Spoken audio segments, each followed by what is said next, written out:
Hello again, friends, and welcome back. My name is Oscar Montesiga. I'm your host at the Vintage Academia here at the Booths Library. I'm a certified wine and spirits instructor for the International Wine and Spirits Guild, and today I bring you a pretty classic cocktail. It's a cocktail that should not be forgotten. It is an American classic. It's a cocktail that comes from New Orleans, really the birthplace of contemporary and classic bartending, mixology, cocktail culture. So today I bring you the Vieux Carré. The Vieux Carré in French really stands for the old square. Some people may refer to that as the old quarter, and it really refers to the French Quarter in New Orleans. So the Vieux Carré is really reported to have been invented in, obviously, New Orleans by Walter Bergeron, and he was the head bartender, or eventually became the head bartender for the famous Carousel Bar in the Hotel Monteleone, and this happened around the early to mid 1930s. It wasn't until about 1937 where the drink became a little more famous, and that was thanks to Stanley Clisby Arthur, author of the basically famous New Orleans drinks and how to mix them. So he basically gave a tutorial in writing for the first time in print of the cocktail named or deemed as the Vieux Carré. The Vieux Carré is a hybrid. It's really a cocktail that doesn't have necessarily a defined family. I guess you could somewhat put it in the Martinez or the Martini family because it is somewhat similar to a Manhattan cocktail.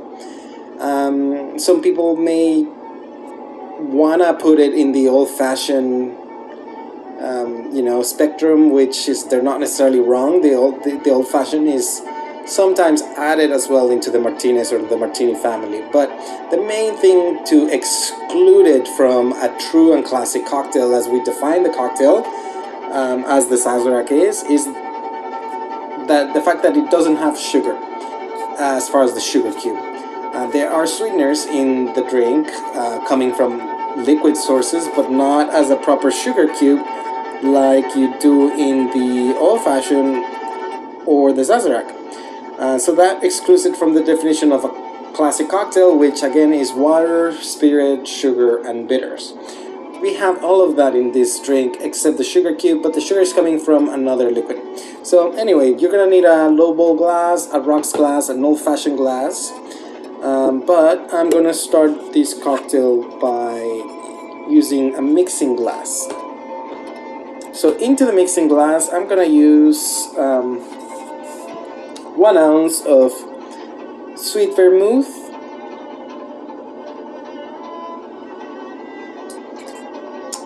so basically red vermouth. I use Italian, you can use Spanish or French, but this is made by the Carpano family, old school Italian producers. I also prefer red vermouth from Spain if I'm using a sweet vermouth. The white vermouth I do prefer to be French overall. So 1 ounce of vermouth, and this is an equal parts cocktail, so it's pretty easy to remember, hopefully. I'm gonna use 1 ounce of cognac. It's a good quality cognac or brandy, but cognac is traditionally what is used. And this is made by Pierre Ferrand from the Champagne Grand Champagne Premier Cru in Cognac. If I was using a cognac-based cocktail, I would probably use one of their higher tier labels, like the Ambre or the Reserve label for Pierre Ferrand. But since I'm mixing this with Rye Whisky, I'm gonna use the 1840 formula, which is kind of meant more to go into a mixing scenario. So 1 ounce of cognac, and also lastly 1 ounce of Rye Whisky. Your favorite rye whiskey, just make sure it is a high quality rye, a high rye mash bill, 90, 95, 100% rye if you can. Don't settle for 51% rye, but it's your choosing. To this, I'm gonna add a few dashes of Peychaud bitters, Creole style bitters, also invented in New Orleans. And to finish off, also pretty much an equal amount of Angostura bitters. Angostura bitters, also known as aromatic bitters, they're very rootsy, barky, roots and barks and herbs and spices. The only thing missing here is Benedict. Dom Benedict, they were founded, or at least the formula says it stems from 1510. This is made by Benedict monks in Normandy, northern France. It's a mix of 25 herbs and spices, so it is a proprietary liqueur. So obviously sugar comes from the vermouth and the liqueur, and it is not equal parts. So 1 ounce red vermouth, cognac, and rye. And these, you can either go with 1/3 of an ounce, or some people call it just a bar spoon of Benedict. So again, you could just put your spoon, kind of fill that in, or use a jigger, measure, pour, and do 1/3 of an ounce. All right. So those are all my liquid ingredients: vermouth, cognac, rye, Angostura, Peychaud bitters, and the Benedict, Dom Benedict, which is really like a brandy-based herbal liqueur. 25 herbs and spices, so obviously most of them are going to be around the Norman countryside, but they're overall French herbs and spices. So we're done with this liquid mix. I'm going to combine with ice.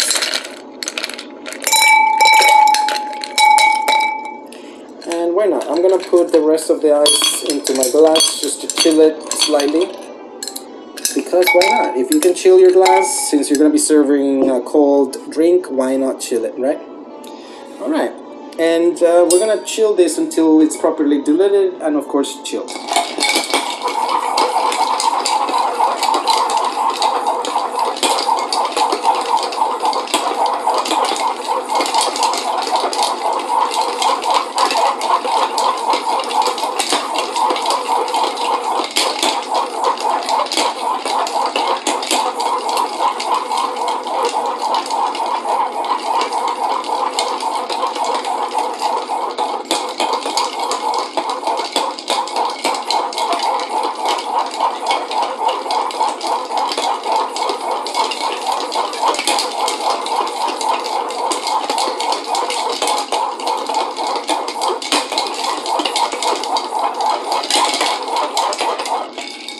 So you could probably tell this glass is already forming a frost, or a film layer.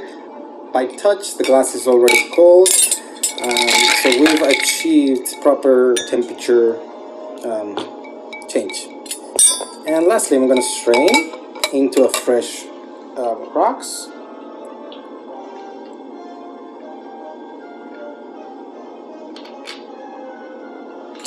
And I had a beautiful single large cube rock, but it got forgotten in the freezer before I hit record. And as you know me, there's no edits, there's no pause, there's no flukes. If it didn't make it in the video for a reason, it's because it wasn't in the video, meaning I shoot single shot, let it be what it may be.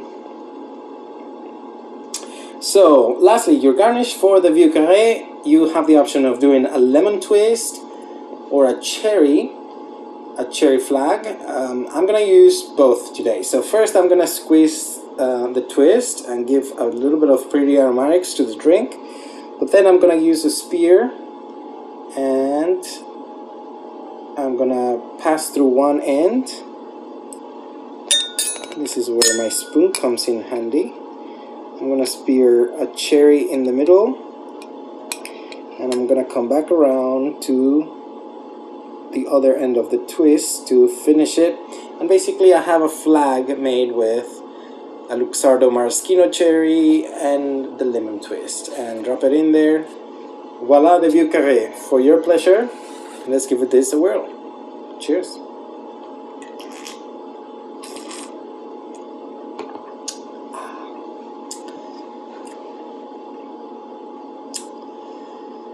It's a very nice cocktail. It's very balanced and very interesting. There is a lot going on. There are qualities from the herbaceousness, both from the Vermouth and the Benedict,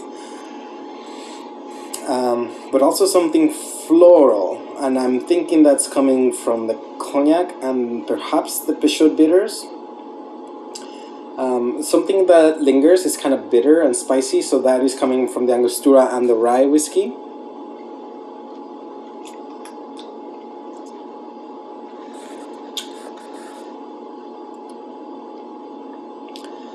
But even though there's not like, you know, weird filler mixes, fake mixers or juices, you know, something non-alcoholic, it doesn't feel like a super strong drink. It feels a little spirit forward, but not like the Manhattan that is like, ooh, it's a boozy cocktail.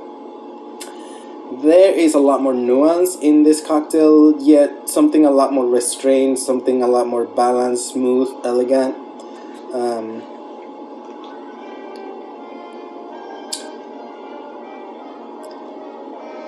It's an interesting hybrid of Cognac and Rye.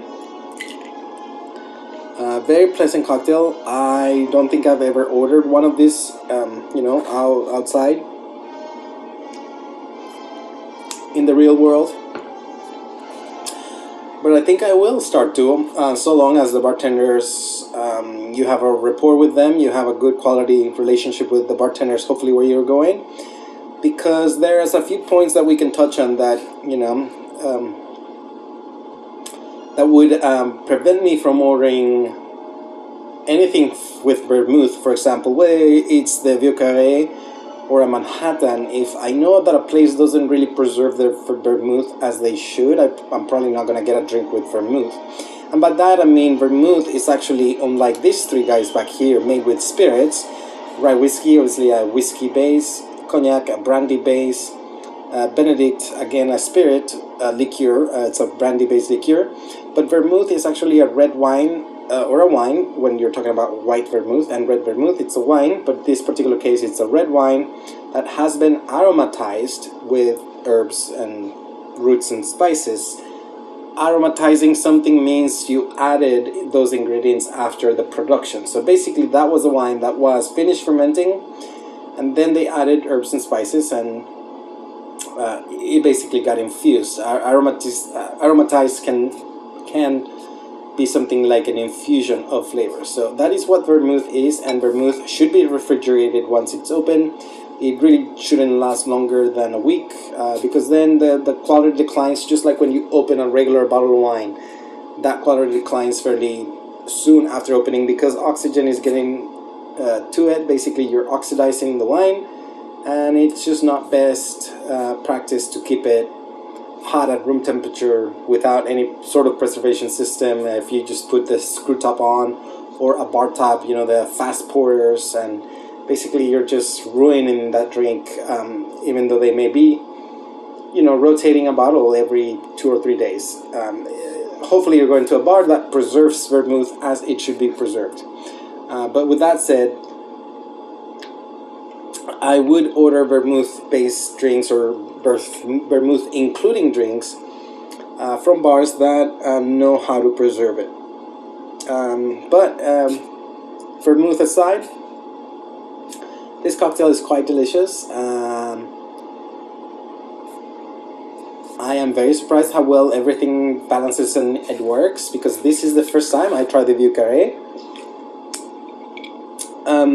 I don't know why I hadn't made it before, and I think partially is because I'm really against Angostura bitters. I just don't like Angostura bitters, but it's very subtle in this cocktail. Everything works together well, and I guess that is a true definition of a classic cocktail, to where the result is more than the sum of its parts. So you think of all these ingredients on their own, and they're quality ingredients, they're nice, but you don't necessarily think that they could combine to make something better. And in this case, the combination of these classic ingredients do make something better in a way. So that's the combination of mixology for you. Thanks for watching, guys. I hope you enjoyed this video. Leave me a note if you have any questions, if you want to watch anything next. let me know so I can work on it. But again, thanks for watching and cheers.